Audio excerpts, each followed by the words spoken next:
వేదిక మీద ఆసీనులై ఉన్నటువంటి మన నాయకుడు, మనందరి అభిమాన నేత, రేపు జరగబోయే కురుక్షేత్రానికి గోపాలపురం నియోజకవర్గానికి రథసారథి మన ముళ్ళపూడి బాపిరాజు గారికి, అదేవిధంగా జోష్న అక్క గారికి ఇక్కడికి రావడం నాకు చాలా ఆనందం. అదేవిధంగా సోదరి తేజస్విని, అదేవిధంగా సోదరుడు కొండయ్య చౌదరి గారికి, అలాగే ఈ కార్యక్రమాన్ని ఇంత దిగ్విజయంగా నడిపిస్తున్న ఈశ్వర్ గారికి, రమేష్ గారికి మరియు ఇతర బృందం వారికి అందరికీ కూడా పేరు పేరున హృదయపూర్వక ధన్యవాదాలు తెలియజేసుకుంటూ, మా కోసం మీరు ఇంత మంచి వేదికని తయారు చేసి మాకు ఇచ్చారు. నిండు ధన్యవాదాలు తెలియజేసుకుంటూ, ఒకసారి ఇది ఆత్మీయ సమావేశం అన్నారు కాబట్టి ఆత్మీయతతోనే మాట్లాడదాం అనిపించింది నాకు. నిజానికి రాజకీయాల్లోకి వచ్చాము. ఇప్పుడే కొండయ్య చౌదరి గారు మాట అన్నారు, సేమ్ ఆయన డైలాగులు నాకు వినిపించాయి. నేను ఈబే పేపాల్ క్లయింట్కి వర్క్ చేస్తున్నాను సిఎస్సి కంపెనీ తరపున. సో రిజిగ్నేషన్ పెట్టాను 2016లో. సో మా డైరెక్టర్ పిలిపించాడు. ఫస్ట్ మేనేజర్ కన్విన్స్ చేశాడు, అవ్వలేదు. తర్వాత మా సీనియర్ మేనేజర్ కన్విన్స్ చేశాడు, విత్డ్రా తీసుకోని అన్నాను. సో మా డైరెక్టర్ పిలిచి ఆయన కొంచెం క్లోజ్గా ఉండేవారు. సో ఆయన అడిగారు, ఏంటి నీకు ఏమన్నా వేరే ఆఫర్ వచ్చిందా? సో నీకు ఆల్రెడీ నెక్స్ట్ మంత్ హైక్లో ఉన్నావు, ప్రజెంట్ ప్యాకేజ్కి నీకు ఆల్రెడీ బాగా పెర్ఫామ్ చేస్తున్నావు కాబట్టి 25% ఆల్రెడీ ఇంక్రిమెంట్ ఉంది నీకు. So you need not worry. లేదు సార్, నేను అయినా రిజైన్ చేస్తాను. మళ్ళీ ఇంకో సిట్టింగ్లో ఒకవేళ శాలరీ గురించి చూస్తున్నావేమో 50% ఉన్న ఎగ్జిస్టింగ్ శాలరీకి ఇస్తాను, ఎందుకంటే అప్పటికి నేను ఈబే పేపాల్లో 8 years నా ఎక్స్పీరియన్సు. అంటే ఎలా చెప్పొచ్చు అంటే ఎవ్రీ 6 monthsకి ఒక అవార్డు ఇస్తారు మాకు, ప్యాట్ అవార్డు అని. ఆ ప్యాట్ అవార్డు నేను 8 ఏళ్ళు పనిచేస్తే మొత్తం అవార్డులు 16 అయితే 11 అవార్డులు నాయే. సో ఆ వాల్యుబుల్ రిసోర్స్ని వాళ్ళు వదులుకోవడం ఇష్టం లేక అలా చెప్పినప్పుడు, లేదండి మీకు నిజం చెప్తున్నాను, నేను రాజకీయాల్లోకి వెళ్దాం అనుకున్నప్పుడు కొండయ్య చౌదరి గారు ఏ డైలాగులు చెప్పారు, సేమ్ డైలాగులు చెప్పారు. రాజకీయాలు వద్దు, రాజకీయాల్లో మనం సర్వైవ్ కాలేరు, మీరు ఒక సాఫ్ట్వేర్ ఇంజనీరు, స్మూత్గా ఉంటారు, సాఫ్ట్గా ఉంటారు, సో రాజకీయాలన్నీ రకరకాలుగా ఉంటాయని చెప్పినప్పుడు లేదు అని నేను బలంగా వచ్చాను. నిజానికి మా కుటుంబం కూడా సపోర్ట్ చేయలేదు, ఒక్క నా భార్య తప్ప నాకెవరూ సపోర్ట్ చేయలేదు. అంటే భయం వాళ్ళకి. ఏ ధైర్యంతో నువ్వు ఇంత మంచి package, work from home, Peddi Rama Rao గారు మా గురువు గారు వేదిక మీద అలంకరించవలసిందిగా కోరుచున్నాం. సో అలాంటి సందర్భంలో రాజకీయాల్లోకి వచ్చి ఒక్కొక్క అడుగు వేస్తున్నప్పుడు, అంటే రాజకీయాలను మనం ఎలా చూస్తాము అంటే, చంద్రబాబు నాయుడు గారు భక్తుడిని, నిజానికి ఆయన అడ్మినిస్ట్రేషన్ దగ్గరగా చూస్తూ చాలా ఇన్స్పైర్ అయ్యేవాడిని. సమాజం అంటే చాలా ఇష్టం, ఏదో చేయాలనే తపన ఉండడం వల్ల ఆయన అడ్మినిస్ట్రేషను ఈ సమాజాన్ని ఎలా మార్చుతుందని విజువలైజ్ చేయగలుగుతూ ఆయన విజన్ని బాగా దగ్గరగా చూసిన వాడిని. సో అలాంటి వాడిని 2004లో పార్టీ ఓడిపోయినప్పుడు కానీ, 2009లో పార్టీ ఓడిపోయినప్పుడు కానీ కొంచెం మనోవేదనకు గురైనప్పుడు ఎక్కువ కామెంట్లు మీరు గమనిస్తే ఎక్కువ కామెంట్లు వచ్చినాయి చదువుకున్న వాళ్ళ మీద, ఐటీ ప్రొఫెషనల్స్ మీద. మనం ఓటింగ్కి వెళ్దాము, ఓట్లు వేయము, రాజకీయాల పట్ల ఎక్కడ ఒక ఇంట్రెస్ట్ చూపించము, రాజకీయ పార్టీ మీటింగ్ అన్నా కానీ అదేదో ఒక గిల్టీ ఫీలింగ్లా చూస్తాం. కానీ అక్కడ నుంచి మాత్రం ఒక అద్భుతాలు రావాలి, ఒక మంచి పరిపాలన రావాలి, నిజాయితీ పరులైన ఎమ్మెల్యేలు మంత్రులు వచ్చేయాలి, మొత్తం అడ్మినిస్ట్రేషన్ అంతా చాలా పారదర్శకంగా జరగాలి. ఇది మనం కోరుకునేది. అంటే మనమేమో గంజాయి మొక్కకి నీళ్లు పోస్తాం, తులసి మొక్క పొలుస్తుందేమో పూజ చేద్దామని ఎదురు చూస్తుంటాం. సాధ్యం కాదు. అంటే మన ఇన్వాల్వ్మెంట్ ఉండాలి. నాకేమనిపించిందంటే, ఒక వ్యక్తిగా అలా అనుకోవడం కంటే ఆ ప్రయత్నం మనతో చేద్దాం, మనం తొలి అడుగు వేద్దాం, ఒక మార్పు తీసుకొచ్చే ప్రయత్నం చేద్దామని 2016లో ఒక మంచి ప్యాకేజ్ని వదులుకుని రాజకీయాల్లోకి రావడం జరిగింది. ఇక్కడే ఉన్న బాపిరాజు గారికి 2014 నుంచి ఆయన నాకు అండగా నిలబడి, ఆయన ఒక స్ఫూర్తిగా ఉంటూ ఆయన నన్ను గైడ్ చేస్తూ నడిపించిన క్రమం ఒకటైతే, రెండోది పెద్ది రామారావు గారు. ఆ రిజైన్ చేసినప్పటి నుంచి ఆయన కొంత డైరెక్షన్ ఇవ్వడం, వర్క్ చేయడం జరిగింది. అయితే ఇవన్నీ ఎందుకు చెప్తున్నామంటే, ఒక వ్యక్తి ఎమ్మెల్యే అయిపోవడం అనేది, ఒక సీటు సంపాదించడం అనేది మనకి చాలా సింపుల్గా కనిపించవచ్చేమో, కానీ దాని వెనకాల నిద్రలేని రాత్రులు, కుటుంబం కూడా తీవ్ర మనోవేదంతో 2014 ప్రయత్నం ఫెయిల్ అయ్యాం, ఉద్యోగం వదులుకుని 2019 ప్రయత్నించాం, రాలేదు, పార్టీ ఓడిపోయింది. పార్టీ ఓడిపోయినప్పుడు కూడా మా బాస్ కాల్ చేశాడు, రాజు నువ్వు 3.5 years అవుతుంది రిజైన్ చేసి, నువ్వు వెనక్కి వచ్చాయి, నీ ప్యాకేజ్కి ఇంకో 5 lakhs యాడ్ చేసి నీకు కంటిన్యూ చేస్తాను, మీ పార్టీ చాలా డిజాస్టర్గా ఓడిపోయింది, సో నువ్వు మళ్ళీ హోప్స్ పెట్టుకోవద్దు అన్నప్పుడు కూడా నేను వెనక్కి వెళ్ళలేదు. అదృష్టం కొద్దీ చంద్రబాబు నాయుడు గారి దగ్గర నుంచి పిలుపు రావడం, ఆయన దగ్గరికి వెళ్ళడం, ఆయన దగ్గర పనిచేసే ఒక మహద్భాగ్యం దక్కడం. నిజానికి ఎవరికైనా ప్రమోషన్స్ వస్తాయి, నాకు ఇక్కడ ప్రమోషన్ రాలేదండి, కిందకు వచ్చాం. ఎందుకు అంటానంటే, నిజానికి ఒక భగవంతుని గర్భగుడిలో ఉదయం నుంచి సాయంత్రం దాకా దర్శనం చేసుకునే మహాభాగ్యాన్ని వదులుకుని ఇక్కడికి వచ్చాం. ఒక రకంగా అది పెయిన్ఫుల్ నాకు, ఎందుకంటే ఆయన ఆరాధించే వ్యక్తిని, అలాంటి వ్యక్తిని రోజు ఉదయం నుంచి సాయంత్రం వరకు ఆయనతో ఉండే ఒక మహద్భాగ్యాన్ని వదులుకుని ఇక్కడికి ఎందుకు వచ్చామంటే, నాలో జరిగిన ఒక సంఘర్షణ. నేను రాజకీయాల్లోకి వచ్చింది ఒక సేవా దృక్పథంతో సమాజంలో ఒక మార్పు చేసి చూపిద్దామని ఇక్కడికి వచ్చాం. ఇలాంటి సందర్భంలో మళ్ళీ నేను అక్కడ ఆగిపోతే కష్టం.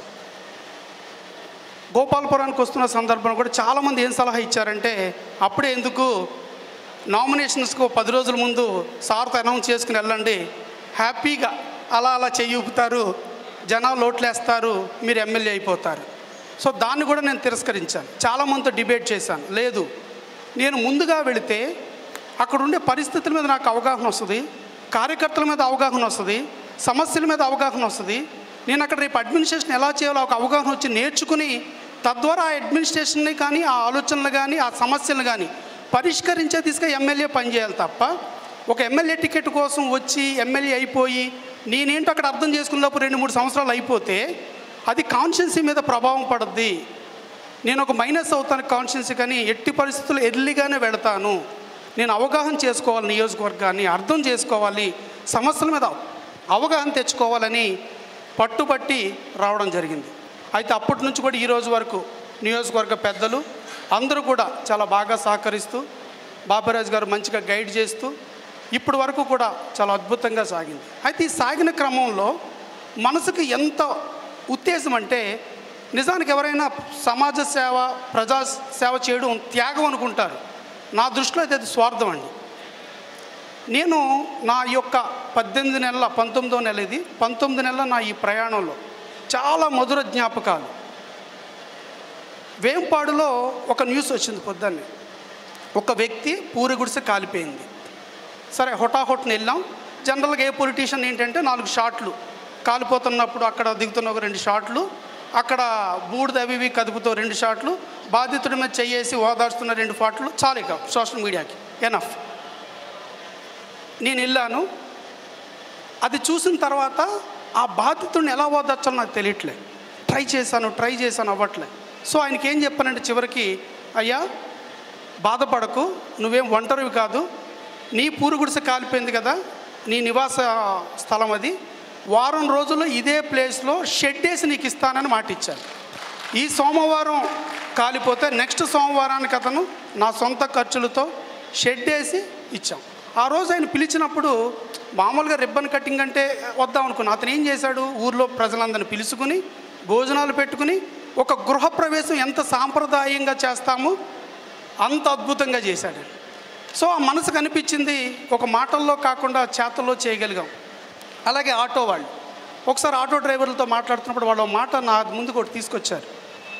ఇన్సూరెన్స్ టాపిక్ వచ్చినప్పుడు అప్పుడే ఒక స్టోరీ చెప్పారు నాకు. పలానా వ్యక్తి ఆటో డ్రైవరు యాక్సిడెంట్లో చచ్చిపోయాడండి, 2 బిడ్డలు, ఆ తల్లి కూలి పని చేసుకోవాలి, కానీ వాళ్ళు పోషించడానికి మేము ఆటో డ్రైవర్లు అందరం కూడా డబ్బులు వేసుకుని చందాలు వేసుకుని ఆ కుటుంబాన్ని పోషిస్తున్నాం అన్నప్పుడు నాకు చాలా బాధ కలిగి, మీకు ఇన్సూరెన్స్ ఉంటుంది కదా అంటే లేదు అని చెప్పినప్పుడు, సరే నేను చేయిస్తానని చెప్పి గోపాలపురం మండలం వరకు, నియోజకవర్గం అంతా కాదండి, గోపాలపురం మండలం వరకు ఉండే నాకు పేర్లు ఇచ్చిన ప్రతి ఆటో డ్రైవర్కి 5 లక్షల ప్రమాద బీమాని, హాస్పిటలైజేషన్ ఇస్తే 50,000ది. సో ఎప్పుడన్నా నాకు మొన్న కూడా ఒక యాక్సిడెంట్ ఇలాగా జరిగింది అన్నప్పుడు, చిన్న యాక్సిడెంటు, అతను మన ఇన్సూరెన్స్ పాలసీలోనే ఉన్నాడా అన్నప్పుడు ఉన్నాడని చెప్పినప్పుడు ఒక తృప్తి. నిన్నగాక మొన్న అతి కొద్ది రోజుల క్రితమే గోపాలపురంలో ఒక వాలంటీర్ 29 ఏళ్ళ ఒక అమ్మాయి విధి నిర్వహణలో అకస్మాత్తుగా చనిపోయింది. చనిపోతే ఓ చిన్న పాప ఎల్కేజీ చదువుతుంది, భర్త కూలి పని చేసుకునే వ్యక్తి. సో నాకు వచ్చిన సమాచారం ప్రకారం అక్కడికి మన అభ్యర్థి గారు, వైసీపీ అభ్యర్థి గారు రావడం, యాజ్ యూజువల్గా నేను ఇందాక చెప్పిన ప్యాటర్న్లో ఫోటోషూట్ అయిపోయిన తర్వాత ఖచ్చితంగా మీకు న్యాయం చేస్తాం, రేపు అధికారం వచ్చినట్టునే ప్రభుత్వం రాగానే మీకు న్యాయం చేస్తాం. మరి ప్రజెంట్ ఉన్న అధికారంలో ఉన్నది ఎవరు అంటే ఈ వాలంటీర్లని వాళ్ళ కుట్రలకి వీటికి వాడుకున్నారు, కుతంత్రాలకు వాడుకున్నారు. రిజైన్ చేసేయండి, మీ జీతాలు మేము ఇస్తాం, మా కోసం పనిచేయండి, ఇన్ని ప్రగల్భాలు పలికి ఒక కుటుంబంలో ఆపదొచ్చి చనిపోతే ఆదుకోలేని పరిస్థితి. నాకు అప్పుడు అనిపించింది, మళ్ళీ ఆ డబ్బులు ఇస్తే వీళ్ళు ఎక్కడన్నా ఏదైనా చేస్తారేమో, ఆ బిడ్డ అనాథ అయిపోయింది, వాళ్ళ చదువులకు కావాలని చెప్పి 25,000 రూపాయలు ఫిక్స్డ్ డిపాజిట్ చేసి నా డబ్బులతో. ఇవన్నీ ఎందుకు చెప్తున్నానంటే గొప్పల కోసం కాదండి. సమాజంలో మనం ఒక సేవ చేసినప్పుడు, ఒక ఆపద ఉన్న వాళ్ళు ఆదుకున్నప్పుడు మనకు కలిగే మానసిక తృప్తి, మన లక్ష్యం చేరుకున్నాం, మనం చనిపోయే ముందు ఒక తృప్తి ఉంటుంది. నేను వచ్చాను ఈ సమాజంలోకి, నేను చేయగలిగే సాయం చేశాను, చనిపోయాను, ఆ తృప్తి కోసం ఈ ప్రయాణం ఉంటుంది. అయితే మీ అందరికీ నా విన్నపం, ఓటు కోసం మిమ్మల్ని ఇక్కడ పిలిచామనుకుంటారేమో, ఓటర్లుగా కాదండి, మీరు ఓట్లేసే ఇన్ఫ్లుయెన్సర్స్గా మేము చూస్తున్నాం. ప్రతిరోజు నేను కానీ బాపిరాజు గారు కానీ సుమారుగా ఉదయం నుంచి రాత్రి వరకు ఒక 10,000 మంది ఓటర్ని ఆ గ్రామాలు కవర్ అయ్యే విధంగా మేము తిరుగుతున్నాం. ఈరోజు మీ దగ్గరికి వచ్చాం, సుమారు ఒక 1000 మంది వచ్చి ఉంటారు ఇక్కడికి. మీ బాధ్యత ఏంటంటే మీరు ఒక్కొక్క 10 మందితో నెట్వర్క్ చేసి మా ఖాళీని వేళ భర్తీ చేయాలి మీరు. సో మీరు ఆ బాధ్యత తీసుకోండి. ఎందుకంటే ఓటు అనేదాన్ని మీరు గనక ఈ సమాజం పట్ల మనకి ఒక బాధ్యత ఉంది. ఈ ఓటు అనేది సమాజాన్ని మార్పు చేస్తుంది. ఈ సమాజంలోనూ మన పిల్లలు ఈ సమాజంలోకి వస్తారని మనం బలంగా నమ్మి ఆ బాధ్యతని, రాజకీయ బాధ్యతని సామాజిక బాధ్యతగా మీరు తీసుకోకపోతే ఈ సమాజాన్ని ఎవరు కాపాడలేరు. ఇప్పుడు 2024 ఎన్నికలకి గోపాలపురం నియోజకవర్గానికి ఒక హాల్ పట్టేంత మీటింగ్ పెట్టాం. అంటే చాలామంది వలస వచ్చినట్టే కదా. అది ఏ పనైనా కావండి, ఐటీ జాబ్ కావచ్చు, ఇంకో పని కావచ్చు, ఒక శ్రామికుడు కావచ్చు. అంటే అక్కడ అవకాశాలు లేక ఇక్కడికి వచ్చాం. మళ్ళీ కనుక దుర్మార్గుడో, రాక్షసుడో, ఆర్థిక ఉగ్రవాదులో, నేరగాడులో మళ్ళీ పదవిలోకి ఎక్కితే నెక్స్ట్ 2029 మీటింగు ఒక స్టేడియంలో పెట్టాల్సి వస్తుంది, హైదరాబాద్లో గోపాలపురానికి. అంటే అక్కడెక్కడ అవకాశాలు లేవు. నేను దగ్గరగా ఈ 19 నెలలు 18 నెలలు కూడా ప్రతి ఇంటికి ఇంచుమించు వెళ్ళాను, ప్రతి కుటుంబాన్ని దగ్గరగా చూశాను. చాలా దయనీయకరంగా పరిస్థితులు ఉన్నాయి. దయచేసి చదువుకున్న వాళ్ళు, మీలాంటి మేధావులు, మీలాంటి లైఫ్లో ఆల్రెడీ సెటిల్ అయిన ఉన్నాడు, మీరు సామాజిక బాధ్యతగా చూడండి. దయచేసి మీరు ఒక 10 మందిని ఇన్ఫ్లుయెన్స్ చేయండి. మన ఊర్లోనో మన చుట్టుపక్కల ఉంటారు, కనీసం ఓటేయడానికి కూడా మనం రాము. ఇంకా బాధాకరమైన విషయం ఏంటంటే 77 ఏళ్ళు స్వతంత్రం వచ్చిన ఈ రోజుకి మనల్ని మనమే పరిపాలించుకుంటున్నప్పటికీ మేనిఫెస్టోలో ఫ్రీ స్కీములు ఏముంటాయని వెతుక్కుంటున్నాం.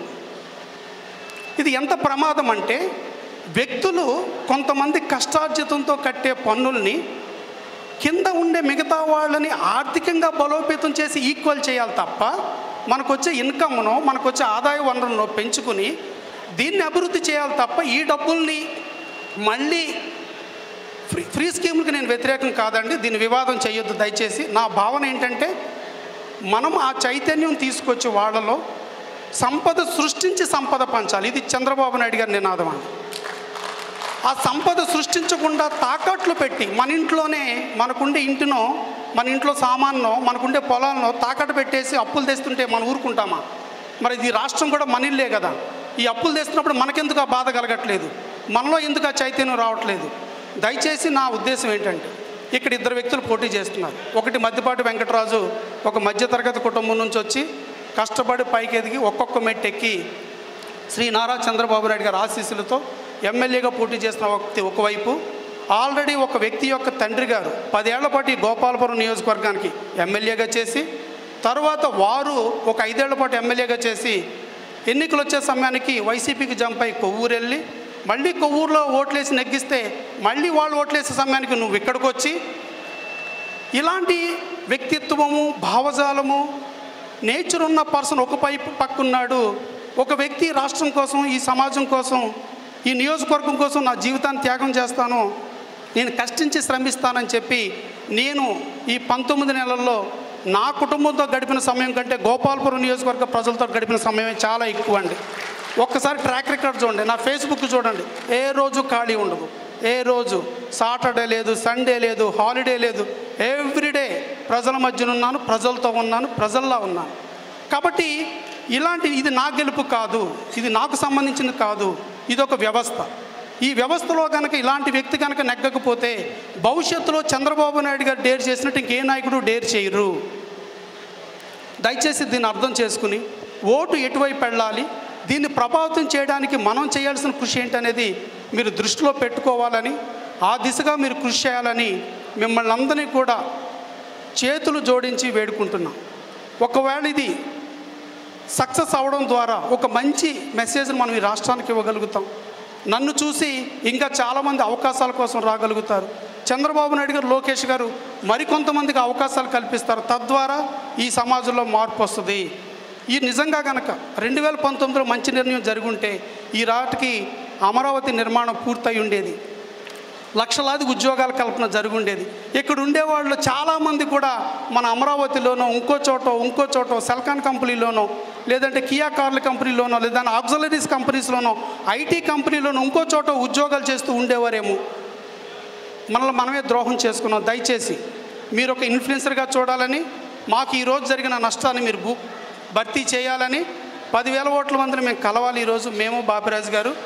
ఆ భర్తీని మీరు ఒక్కొక్కరు ఇంటికి వెళ్ళిన వెంటనే 10 మందితో మీరు మాట్లాడి 10 మందిని మీరు మార్చి, అలాగే మీరు రేపు ఓటేయడానికి కూడా ఆ రోజు వచ్చేస్తాం కాదండి, కనీసం ఒక 4 రోజుల ముందు రండి. వస్తే మీరు కనీసం 10 మందిని కలవగలుగుతారు.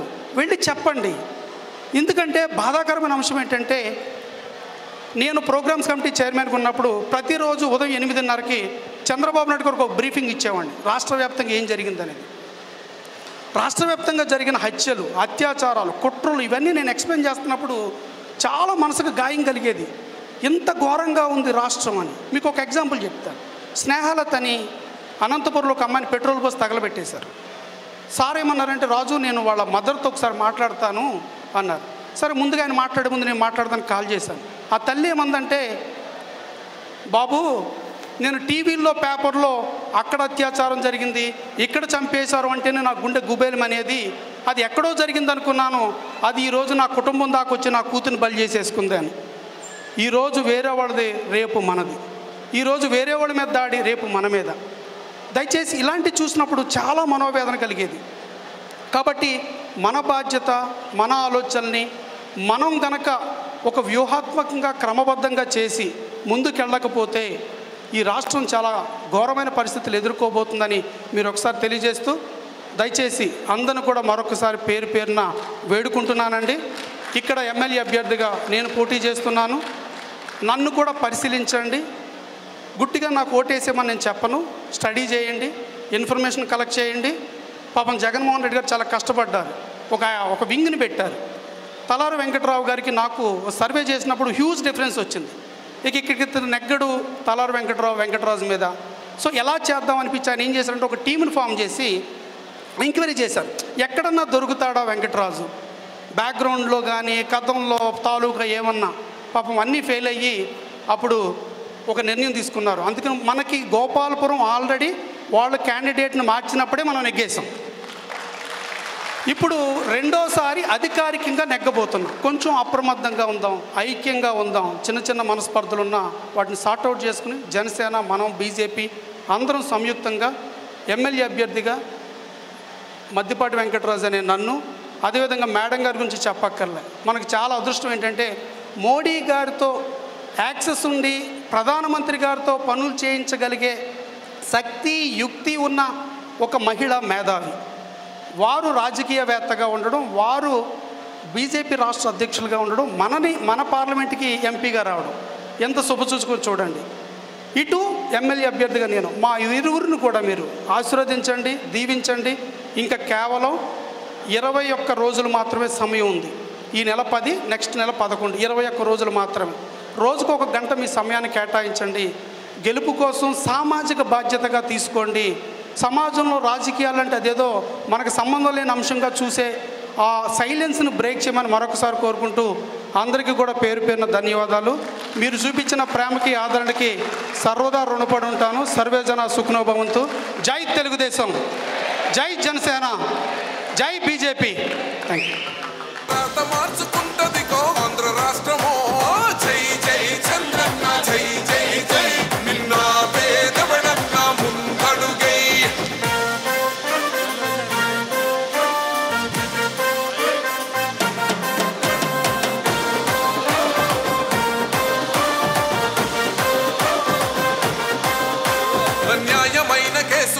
నిలవలేదుగా మేఘమంటూ నిలిచి సూర్యుడునే గెలవలేదుగా.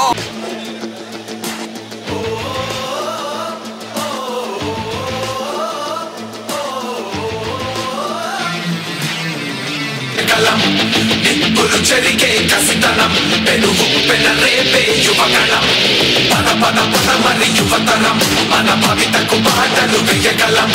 నిప్పులు చెరిగే కసితనం పెనుగు పెన